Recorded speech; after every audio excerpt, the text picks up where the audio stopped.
Assalamualaikum warahmatullahi wabarakatuh.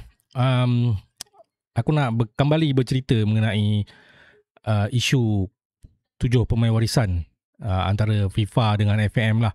Jadi aku kembali sekali lagi. Aku Zonan dan ini adalah The Blue Podcast Malaysia. Aku rasa perkara ini sangat penting sebab tu aku terpaksa buat lagi satu episod lah berkenaan dengan isu 7 pemain warisan ni.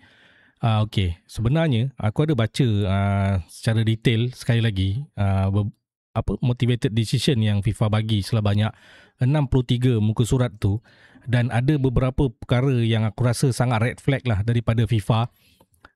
Sebab apa? Sebab apa yang aku rasa katakan red flag? Sebab kita rakyat Malaysia tahu perkara ni ataupun tahu berkenaan dengan isu ni daripada FIFA, bukan daripada FAM. Maksudnya sumber informasi ataupun segala information yang kita dapat sekarang ni, rakyat Malaysia dapat berkenaan dengan isu 7 pemain warisan ini adalah daripada saluran daripada FIFA, bukan daripada FAM. FAM langsung tidak mengambil tanggungjawab untuk menjelaskan perkara-perkara yang diberitahu ataupun yang dilistkan ataupun yang ditulis dalam motivated decision tersebut. Tak menafikan langsung pun. Maksudnya tidak ada cubaan untuk mempertahankan diri. Kerana apa? Kerana mungkinlah sebagai alasan kerana kes ini akan dibawa ke KAS, masih lagi dalam siasatan, masih lagi dalam proses mahkamah, kita tak nak mengganggu urusan mahkamah apa semua. Bagi aku benda ni tak patut berlaku. Dan apakah red flag tersebut? Apa yang aku nampak dekat sini ada dalam 18 perkara yang aku nak bagi tahulah. Okey, aku akan terus straight kepada perkara yang pertama. Perkara yang pertama adalah berkenaan dengan pemain menandatangani surat pengakuan tinggal lebih 10 tahun dan berkelakuan baik di negara Malaysia. Benda ni, dokumen ni adalah sudah pasti disediakan oleh pegawai FAM dan pemain hanya tahu cap jari tanda tangan tanpa baca apa-apa pun yang dalam bahasa Melayu ataupun bahasa Inggeris. Maksudnya pemain sendiri ignorant. Tak nak ambil tahu pun apa benda yang mereka sign dan apa benda yang mereka turunkan tanda tangan ataupun cap jari tu. Assalamualaikum warahmatullahi wabarakatuh. Aku nak kembali bercerita mengenai isu 7 pemain warisan antara FIFA dengan FAM lah. Jadi aku kembali sekali lagi. Aku Zonan dan ini adalah The Blue Podcast Malaysia. Aku rasa perkara ini sangat penting sebab tu aku terpaksa buat lagi satu episod lah berkenaan dengan isu 7 pemain warisan ni. Okey, sebenarnya aku ada baca secara detail sekali lagi motivated decision yang FIFA bagi sebanyak 63 muka surat tu, dan ada beberapa perkara yang aku rasa sangat red flag lah daripada FIFA. Sebab apa? Sebab apa yang aku rasa katakan red flag? Sebab kita rakyat Malaysia tahu perkara ni ataupun tahu berkenaan dengan isu ni daripada FIFA, bukan daripada FAM. Maksudnya sumber informasi ataupun segala information yang kita dapat sekarang ni, rakyat Malaysia dapat berkenaan dengan isu 7 pemain warisan ini adalah daripada saluran daripada FIFA, bukan daripada FAM. FAM langsung tidak mengambil tanggungjawab untuk menjelaskan perkara-perkara yang diberitahu ataupun yang dilistkan ataupun yang ditulis dalam motivated decision tersebut. Tak menafikan langsung pun. Maksudnya tidak ada cubaan untuk mempertahankan diri. Kerana apa? Kerana mungkinlah sebagai alasan kerana kes ini akan dibawa ke KAS, masih lagi dalam siasatan, masih lagi dalam proses mahkamah, kita tak nak mengganggu urusan mahkamah apa semua. Bagi aku benda ni tak patut berlaku. Dan apakah red flag tersebut? Apa yang aku nampak dekat sini ada dalam 18 perkara yang aku nak bagi tahulah. Okey, aku akan terus straight kepada perkara yang pertama. Perkara yang pertama adalah berkenaan dengan pemain menandatangani surat pengakuan tinggal lebih 10 tahun dan berkelakuan baik di negara Malaysia. Benda ni, dokumen ni adalah sudah pasti disediakan oleh pegawai FAM dan pemain hanya tahu cap jari tanda tangan tanpa baca apa-apa pun yang dalam bahasa Melayu ataupun bahasa Inggeris. Maksudnya pemain sendiri ignorant. Tak nak ambil tahu pun apa benda yang mereka sign dan apa benda yang mereka turunkan tanda tangan ataupun cap jari tu. Sebagai seorang manusia yang berfikiran waras, mempunyai akal fikiran yang waras, sepatutnya mereka kena baca dan juga faham. Kalaupun tak faham lah bahasa Melayu ataupun bahasa Inggeris, kena carilah translator yang boleh menjelaskan apakah isi kandungan perkara dokumen yang mereka nak tanda tangan tersebut. Jadi memang sah lah bukan hanya 100% salah kepada FAM, dan juga kesalahan ini juga sepatutnya diberikan secara bersama lah dengan 7 pemain warisan tersebut. Dan aku bersetujulah dengan tindakan FIFA. Kenapa aku kata aku bersetuju? Ada banyak lagi. Okey, aku akan teruskan lagi dengan perkara yang kedua yang aku rasa sangat reflect lah. FIFA bagi tahu pemain-pemain 7 orang ni di-approach oleh FAM representative, tapi identiti tak diketahui. Ini red flag besar bro. Kalau FAM sebagai badan induk, badan rasmi Sukan Bola Sepak Malaysia nak approach pemain untuk jadikan pemain itu wakil Malaysia, at least kena bagi tahu nama lah. Nama siapakah pegawai tersebut, siapakah pegawai yang menghubungi pemain dan guide dia orang untuk guide dia orang untuk buat perkara-perkara yang diperlukan untuk melayakkan mereka bermain dengan Harimau Malaya. Ini adalah tanggungjawab FAM. Memang sangat jelas lah. Bukan pihak pemain yang decide. Mereka ni ikut arahan individu tersebut. Tapi FAM tak dedahkan siapa individu tersebut. Tak ada accountability. Ini memang salah FAM lah. Salah siapa lagi? Sebab tu aku cakap, kalau FAM tak nak menjelaskan perkara ni, selagi itu bola di tangan FAM. Bola tanggung oleh FIFA kepada FAM. Maksudnya bola FAM tu bola tanggung daripada FAM kepada FIFA. So FIFA smash. Dan apa sebenarnya yang FAM nak jawab? Tak ada lagi jawapan. Setakat ni lah. Okey, yang ketiga, perkara red flag tersebut adalah pemain bagi dokumen asal, tapi FAM ubah dokumen tu. Dia palsukan dokumen tersebut. Memang kesalahan serius. FIFA nampak sangat jelas lah bahawa dokumen yang asal tu ada daripada negara Brazil, Argentina, Spain dan juga Netherlands. Tapi FAM yang ubah. Pemain jadi korban lah keadaan benda ni. Ini menunjukkan memang FAM facilitate, membantu usaha untuk memalsukan dokumen 7 pemain warisan ini. Dan pemain bagi dokumen asal yang betul, tapi FAM yang palsukan. Yang ini memang tanggungjawab FAM. Okey, yang keempat, semua proses untuk menjadi rakyat Malaysia ataupun memperolehi pasport Malaysia dilakukan oleh FAM. Ini red flag lagi sekali. Pemain hanya mengikut arahan FAM. Apa yang mereka perlukan, apa yang mereka perlu bagi, apa semualah kepada FAM. Dan mereka lepas tu lepas tangan lah. Dan FAM yang bertanggungjawab terhadap semua perkara ni. Memang salah FAM lagi sekali. Dan FAM pun tak ada menafikan benda ni. Hanya bagi tahu, kita akan bawa ke KAS. Dah, itu sahaja. Sampai bila kita nak diperbodohkan seperti ini? Adakah FAM ni menganggap kita ni tak ada akal fikiran? Okey, yang seterusnya, yang kelima, faktor yang bagi meringankan beban kepada pemain adalah mereka ni tak sengajalah.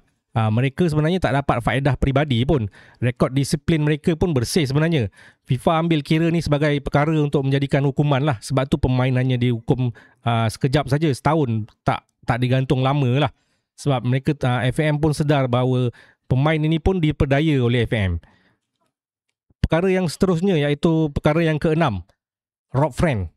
Sekadar konsultan katanya, bukan CEO.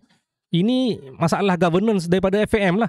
Kalau CEO yang sepatutnya bertanggungjawab, tapi dia cuma konsultan, datang time match day je, berpangkalan di Kanada, apa tanggungjawab dia? Sebenarnya apakah tugas dan tanggungjawab Rob Friend ni kepada Malaysian National Team? Yang sekarang ni sedang mentadbir pasukan Harimau Malaya dan bukan bawah lagi FAM. Sebenarnya siapa? Apakah tugas Rob Friend? Apakah sebenarnya jawatan sebenar dia di dalam Malaysian National Team? Itu yang aku nak tahu sekarang ni. Dan aku rasa, aku dah baca lah, dia kata, saya tak pernah menafikan bahawa yang saya bukan CEO. Tapi kau tak mengesahkan pun yang kau CEO. Jangan nak pusing lah. Benda ni terang lagi jelas lah. Kita bukannya tak faham benda-benda macam ni. Benda-benda basic je. Yang seterusnya, pengakuan Setiausaha Agung FAM. FAM sendiri menjawab. Setiausaha Agung sendiri beritahu yang mereka tak boleh mempertahankan dokumen mereka. Dia sendiri mengaku dia ada ubah dokumen. Apa lagi? Itu integriti, masalah integriti. Sebab itulah FIFA ada membernamakan yang Setiausaha Agung ni patut disiasat. Kan? Memang aku bersetujulah. Dan kemudiannya, perkara yang nombor 8, Ketua Pengarah JPN sendiri mengesahkan bahawa sijil asal datuk dan nenek 7 pemain warisan ni tak pernah diterima. Ini lagi satu bukti yang FAM manipulate dokumen. Tak ada pengesahan daripada kerajaan Malaysia, terus buat terus register dekat JPN, dan JPN pun okey register, dapat pasport. Semua ni FAM yang buat. Siapa lagi yang harus bertanggungjawab? Memang FAM lah. Dan yang ke-9, lagi terang lagi bersuluh lah, kata-kata Gabriel Palmero. Dia kata apa? Nenek saya asal daripada Venezuela kan. Maksud saya berasal daripada Malaysia. Apa benda ni? Apa benda? Adakah pemain itu tak di-brief dengan betul semasa nak sesi hearing dengan FIFA?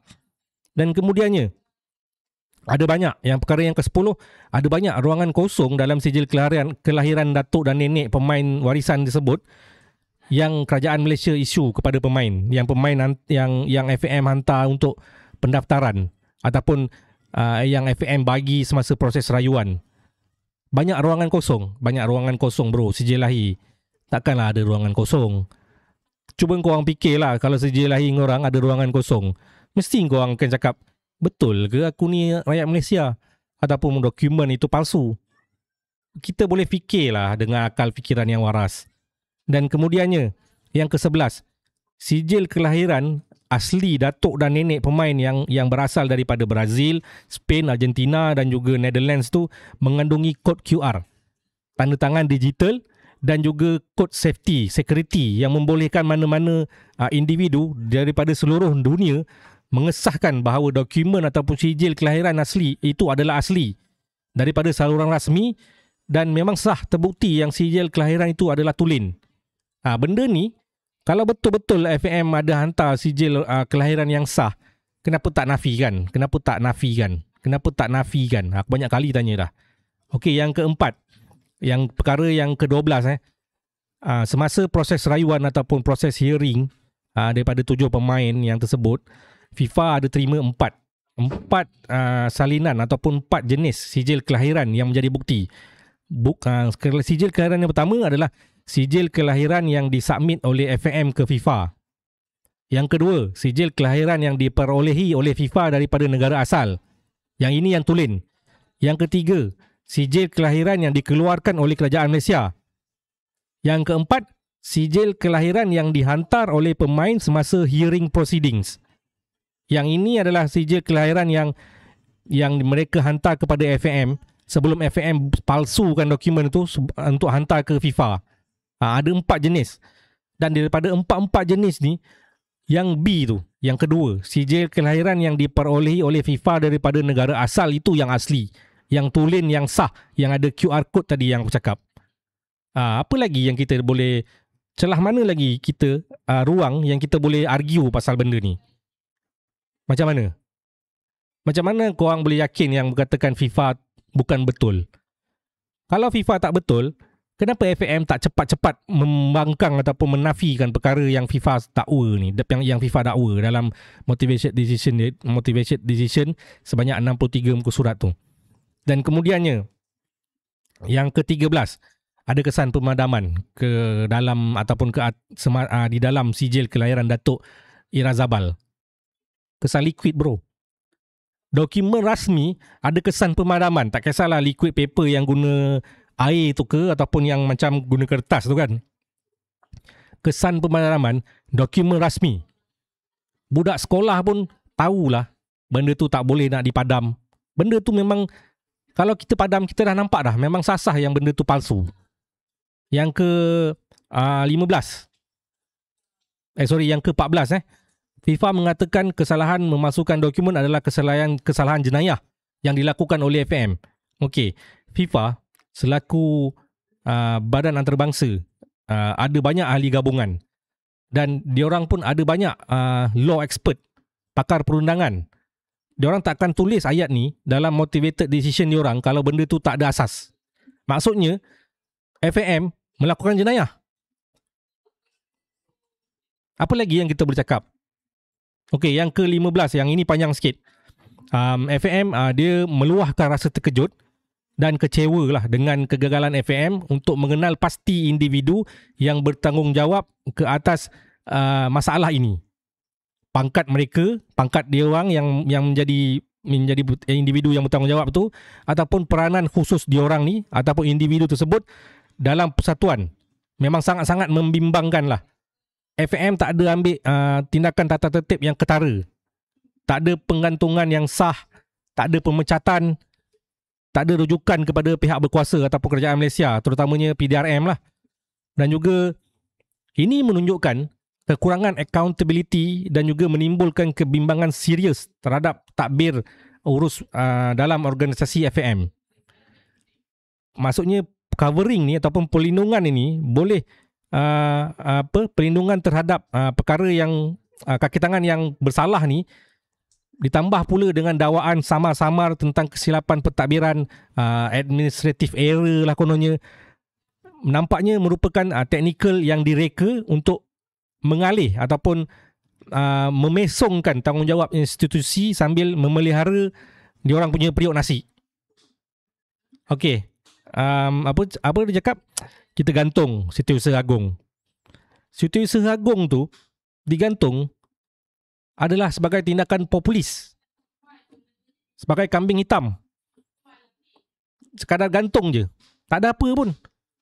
Mana pemangku presiden? Tak timbalan presiden. Tak bertanggungjawab langsung ke dalam hal ini? Apa yang mereka buat sebenarnya? Macam mana dia orang ni boleh tidur lena waktu malam? Aku pun tak faham lah. Lepas tu juga, Jawatan Kuasa FIFA sekali lagi menyatakan dengan penuh kebimbangan bahawa walaupun telah beberapa bulan berlalu sejak permulaan kes ini, FAM masih gagal mengenal pasti individu yang bertanggungjawab ke atas pemalsuan dokumen walaupun FAM sendiri mengaku telah mengubahnya. Pandangan Jawatan Kuasa FIFA ini, bagi pandangan mereka, ini adalah ketidakupayaan untuk mewujudkan accountability dan ini menimbulkan persoalan serius tentang kawalan dalaman FAM dan juga komitmen sebenar FAM terhadap integriti. Cover member, kan? Ataupun ada individu lain yang terlibat sama, yang FAM tak boleh nak dakwa. Mungkin, aku tak tahu. Aku tak ada bukti. Itu hanya kemungkinan. Dan yang seterusnya adalah ke-17. Ketiadaan ketulusan, accountability dan langkah pembetulan susulan pengakuan salah laku yang serius adalah tidak serasi dengan piawaian pentadbir urus yang baik yang diharapkan daripada Persatuan Ahli Gabungan FIFA, iaitu FAM. Maksudnya FAM tiada accountability, tak ada ketelusan, tak ada tindakan yang serius bila dah mengaku salah. Sekadar gantung, dah. And then apa? Buat siasatan, badan siasatan bebas. Seorang pun dah stop dah tarik diri. Banyak benda red flag kan? Banyak red flag. Dan yang terakhir, FIFA mencadangkanlah sebagai fokus awal. Siasatan mesti mengkaji peranan Setiausaha Agung FAM dan 2 ejen FIFA berlesen yang dinamakan dalam prosiding pendengaran tersebut, iaitu Nicholas Pupo dan juga Federico Moraes. Penglibatan mereka semua ni menimbulkan kebimbangan serius yang memerlukan penelitian menyeluruh. Dan jika ada tindakan jenayah, kesalahan jenayah yang dilakukan oleh mereka ni harus bertanggungjawab dan harus didakwa di muka pengadilan. Kerana ketiga-tiga individu ni menyebabkan imej maruah negara Malaysia tercalar di mata dunia. Banyak negara bertepuk tangan dengan kebodohan tindakan FAM ni. Itulah apa yang aku rasa sekarang ni. Jadi aku rasa setakat ini sajalah untuk isu yang aku rasa yang aku boleh bagi tahulah. Kesimpulannya sekarang ni adalah majoriti red flag berkaitan dengan FAM. Ada juga dengan pemain tapi tak banyak. Pemain dia banyak menjadi pihak yang sekadar mengikut arahan, tidak membuat jenayah secara direct. Dokumen asal yang mereka hantar tu sah. Dan FIFA jelas sangat-sangat risau dan sangat-sangat bimbang lah dengan isu governance, accountability dan juga integriti daripada FAM. Dan jika CAS ataupun FIFA nak buat hukuman, FAM yang kena tanggung. Pemain mungkin cuma dapat hukuman yang dah diberi sebelum inilah. Dan pemain lain yang tak terlibat mungkin juga akan menjadi mangsa dengan penolakan mata. dalam pusingan kelayakan Piala Asia. Tak kesia-sia segala usaha yang kita buat selama ni. Itulah dia. Apa yang aku boleh cakap setakat ini. Dan aku rasa isu ini sangat panas dan aku pun tak tahu sampai bila kita nak menghadap tentang perkara-perkara seperti ini lagi. Dah sampai masanya. Kalau benda macam ni, kes sebesar ini pun yang FAM tak boleh nak bangun ataupun tak boleh nak bangkit, masih lagi tidur, masih lagi selesa di dalam office yang dekat Kelana Jaya tu, apa lagi yang kita perlukan? Adakah perlu Malaysia digantung selama 5 tahun? Aku rasa kalau Malaysia kena gantung 5 tahun pun, FAM buat bodoh je. Masih lagi selesa. Aku ada jawatan, aku nak buat apa kerja yang aku ada. Sekadar sambil lewa. Buat kerja main-main. Buat hal. Itulah FAM. Dan itulah saja daripada aku setakat ini. Dan this is the Blue Podcast Malaysia. Kalau korang suka dengan konten-konten macam ni, korang bolehlah subscribe. Dan jangan lupa like, komen dan share. Serta kita akan, untuk aku lebih bermotivasi lagi memberi konten-konten sebegini di masa hadapan. Dan itu sahaja daripada aku. Banyak kali dah aku cakap ni. Aku Zonan. Assalamualaikum warahmatullahi wabarakatuh. Kita jumpa lagi di episod yang akan datang.